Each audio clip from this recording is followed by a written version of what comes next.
नमस्कार उत्तराखंड। उत्तराखंड की माँ, माठी और मानुस की आवाज़, आपका अपना चैनल राष्ट्र नीति उत्तराखंड अंकिता को इंसाफ दिलाने की मुहिम में आज एक बहुत बड़ा खुलासा आपका चैनल राष्ट्र नीति उत्तराखंड करेगा। विस्फोटक खुलासा करेगा कि अंकिता नहीं थी रिसेप्शनिस्ट, तो क्या थी अंकिता? क्योंकि अब तक तो आपने यही सुना है कि अंकिता रिसेप्शनिस्ट थी। बहुत बड़ा खुलासा थोड़ी देर में। इसके बाद सौरभ भास्कर और अंकित गुप्ता, ये वो दो लोग हैं जो आपने कम इनका नाम सुना होगा, लेकिन पुलकित के साथ बराबर के भागीदार हैं। क्या ये भी फांसी में लटकेंगे? क्या कहता है कानून? दूसरा बड़ा मुद्दा जिस पे आज मैं चर्चा करूंगा। तीसरा, अंत हो जाएगी पटवारी व्यवस्था, तो क्या करेंगे उसके बाद पटवारी, इस पे भी चर्चा करेंगे। लेकिन दोस्तों, आज एक बात मैं आप लोगों से कहना चाहता हूं। दोस्तों, हमारा चैनल, आपका चैनल राष्ट्र नीति उत्तराखंड समाज की लड़ाई लड़ता है। अंकिता भंडारी की हत्याकांड हो, वीडियो का मामला हो, केदारनाथ का मामला हो, इसके अलावा केदार भंडारी की बात हो, कई सारे मुद्दे जितने भी हैं, हम हमेशा समाज की लड़ाई लड़ते रहे हैं। लेकिन लोग सब्सक्रिप्शन करने में ऐसी कंजूसी करते हैं जैसे कि उनकी जेब से क्या जो चला जाएगा। दोस्तों, क्या आप लोगों ने कोई व्लॉगर से सब्सक्राइब नहीं किए हुए? आप नाचने वाले, गाने वाले, बजाने वाले, तरह तरह की नौटंकी दिखाने वाले लोगों को सब्सक्राइब करते हैं, लेकिन जो समाज के लिए लड़ते हैं अपनी जान को खतरे पर लेकर के, चाहे हमारा चैनल हो चाहे कोई और पत्रकारों का चैनल हो, उनको सब्सक्राइब करने में आप कंजूसी करते हैं। दोस्तों, अगर जो आपके लिए लड़ रहे हैं आप उन्हीं का समर्थन नहीं करोगे तो लड़ने वाले भी क्यों लड़ेंगे? कल की डेट में मैं भी फिर आपको वही हेलो दोस्तों चाय पी लो, बिस्कुट खा लो वाले वीडियो करते हुए दिखाई दूंगा। तो इसलिए आपकी हमारी जिम्मेदारी है समाज के लिए लड़ना, आपकी जिम्मेदारी है हमें सपोर्ट करना। तो मैं हाथ जोड़ करके विनम्रता के साथ झुक के आपसे एक बार प्लीज चैनल सब्सक्राइब करने की अपील करता हूं। अब आते हैं बहुत बड़े खुलासे में कि अंकिता नहीं थी रिसेप्शनिस्ट। दोस्तों, सबसे पहले आपको आपके टेलीविजन और यूट्यूब स्क्रीन पे एक स्क्रीनशॉट देखिए। यहाँ पे एक NBT यानी नव भारत टाइम्स, बहुत प्रतिष्ठित न्यूज साइट है, उसका एक बहुत बड़ा खुलासा हुआ है। और वो खुलासा क्या है कि अंकिता रिसेप्शनिस्ट नहीं थी।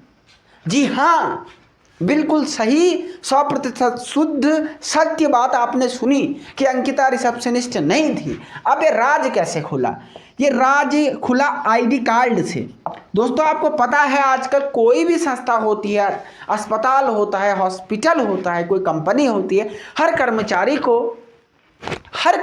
को एक ID कार्ड दिया जाता है। जब अंकिता के ID कार्ड को चेक किया गया तो उसके गले के ID कार्ड में किसी फार्मेसी कंपनी का ID कार्ड मिला, उसमें रिसेप्शनिस्ट नहीं लिखा हुआ था। ये एक बहुत बड़ा खुलासा है। अब ये किसकी फार्मेसी है ये भी मैं आपको बताता हूँ, ज़रा तफसील से बैठिए आप, मैं आपको बताता हूँ। ये जो फार्मेसी कंपनी है, गौर से सुनिए, ये जो फार्मेसी कंपनी है ये पुलकित आर्या के पिताश्री विनोद आर्या की कंपनी है। और सूत्र बताते हैं कि पुलकित आर्या ने, कई लोगों ने पहले सवाल पूछा था कि अंकिता के साथ, गौर से सुनिए, अंकिता के साथ जब पुलकित आर्या ने छेड़खानी जैसे एक्ट किए तो अंकिता क्यों नहीं भागी? एक कारण था, वो था लालच। अंकिता को कहीं ना कहीं पुलकित आर्या ने ये लालच दे दिया कि ये जो फार्मेसी कंपनी है हमारी, इसमें तुम्हें एम्प्लॉय बना दिया जाएगा बहुत जल्द इस रिसेप्शनिस्ट की जॉब से निकाल के। और अंकिता का मन रखने के लिए पुलकित आर्या ने उसे ID कार्ड बना के भी दे दिया था। एक बहुत बड़ा ब्रेकिंग खुलासा मैं आज कर रहा हूँ। तो कुल मिलाकर के ये खेल कुछ और था। अब आप देखिए कि कैसे उसे रिसेप्शनिस्ट से कंपनी का कर्मचारी बनाने के बहाने ये पूरी चीज़ें की गई। और बाद में जब अंकिता को हकीकत का पता चला कि यहाँ तो क्या क्या हो रहा है, तो ऐसे में फाइनली अंकिता ने उनकी पोल खोलने की कोशिश की और बहन अंकिता की हत्या कर दी गई। तो ये सबसे बड़ा खुलासा। अब आज के दूसरे मुद्दे पे जहाँ पे आज मैं चर्चा करना चाहूँगा, जहाँ मैं आज बिल्कुल विस्तार से चर्चा करना चाहूँगा कि सौरभ भास्कर और अंकित गुप्ता, ये दो व्यक्ति अपराधी तो हैं लेकिन इनकी चर्चा बिल्कुल कहीं नहीं हुई। अंकित गुप्ता, सौरभ भास्कर और अंकित गुप्ता। आपने पुलकित आर्या का नाम सुना होगा, पुलकित को फांसी दो सुना होगा, लेकिन पुलकित के साथ जो दो सह अपराधी हैं उनका नाम है सौरभ भास्कर और अंकित गुप्ता। कहा जाता है कि इन दोनों को लग्जरियस लाइफ जीने का बड़ा शौक था और पुलकित की संगत की रंगत में इन लोगों ने हत्याकांड को अंजाम दे दिया। अब गौर से इस बात को समझिए, आईपीसी की एक धारा होती है 34। मैंने आपको एक बार पहले भी समझाया था लेकिन आज फिर बताता हूं क्योंकि आज इन दोनों पे ही डिस्कशन हो रहा है। अगर तीन लोग, गौर से सुन लीजिए, ए, बी और सी मिलकर के किसी अपराध का प्लान बनाते हैं। ए, बी, सी आज किसी की हम हत्या करने के लिए एक घर के अंदर चले गए और ए व्यक्ति बाहर गेट में खड़े हो गए, ये देख रहा था कि कोई इस हत्या के दौरान अंदर ना आए। बी जिसने हथियार पकड़ाया और सी जिसने उस बंदूक से गोली चलाई। गोली चूंकि सी ने चलाई थी, ए केवल दरवाजे पे खड़ा था और बी केवल हथियार लेके आया था। तो अगर आप सामान्य लोगों की भाषा में देखेंगे तो अपराधी तो सी होना चाहिए, ये लोगों ने तो केवल सहयोग किया, लेकिन ऐसा नहीं है। अगर धारा 34 लग गई आईपीसी की तो अगर सी को फांसी की सजा होगी तो वही सजा ए और बी को होगी, क्योंकि अपराध में पूर्व मस्तिष्क इन लोगों का मिलन था। इसे सामान्य आशय या कॉमन इंटेंशन कहा जाता है। तो अगर पुलकित फांसी पर लटकता है तो सौरभ भास्कर और अंकित गुप्ता, इन लोगों के लिए भी मुसीबतें कम नहीं होंगी। तो बड़ी बात यह है कि पुलकित आर्या अंकिता भंडारी हत्याकांड में अगर फांसी की सजा हुई तो संभावना है कि तीन फांसियां यहाँ पर हो सकती है। ये एक बहुत बड़ी बात, बहुत विशेष बात मैं आपको कानून के दृष्टिकोण से बता रहा हूँ, इसे आप बिल्कुल ख्याल में लीजिएगा।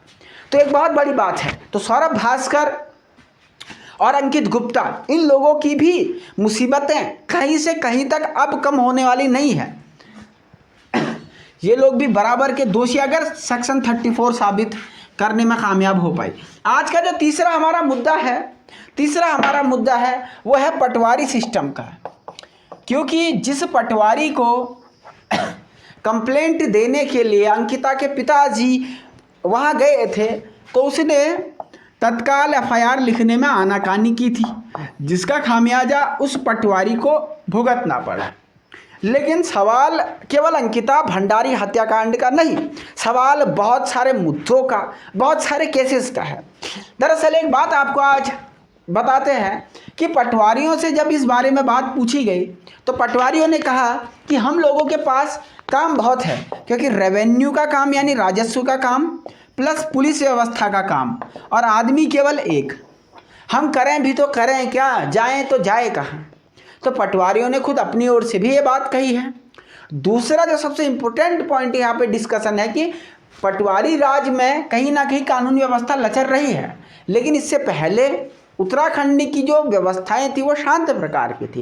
धीरे धीरे माहौल ग्रामीण पृष्ठभूमि में गर्म हो रहा है, तो ऐसे में पटवारी व्यवस्था का अंत हो जाएगा, ये बात जरूर कही जा रही है। लेकिन एक बात यहाँ पे आपको स्पष्ट करना आवश्यक मैं समझता हूँ कि जो पटवारी व्यवस्था है वो रेवेन्यू वाला पटवारी व्यवस्था जारी रहेगी। पटवारी की जो पुलिसिंग पावर है वो पावर जो है सर्कुलेट कर दी जाएगी। तो ये पूरा मुद्दा था। तो आज हमने दो बड़े खुलासे किए और पटवारी व्यवस्था पे चर्चा की, और वीडियो के अंत में फिर कहूँगा, क्योंकि देखिए मैं खुद विधिक फील्ड से जुड़ा हुआ हूँ, एक एडवोकेसी फील्ड से जुड़ा हुआ हूँ, तो आपको सबसे सटीक, सबसे सही तथ्य केवल राष्ट्रनीति उत्तराखंड पे आज, कल, परसों, निकट भविष्य में हमेशा मिलेंगे। और उत्तराखंड के हर मुद्दा जिसका सरोकार आम आदमी से है, राष्ट्रनीति उत्तराखंड की ये कटिबद्धता, ये प्रतिबद्धता है कि हम हमेशा उठाएंगे। लेकिन आपके सपोर्ट के बिना ये संभव नहीं है। तो प्लीज़ हाथ जोड़ के मेरा विनम्र प्रार्थना आप सभी लोगों से, चैनल को सब्सक्राइब करें। बहुत शुक्रिया, धन्यवाद, नमस्कार। देखते रहें राष्ट्रनीति उत्तराखंड।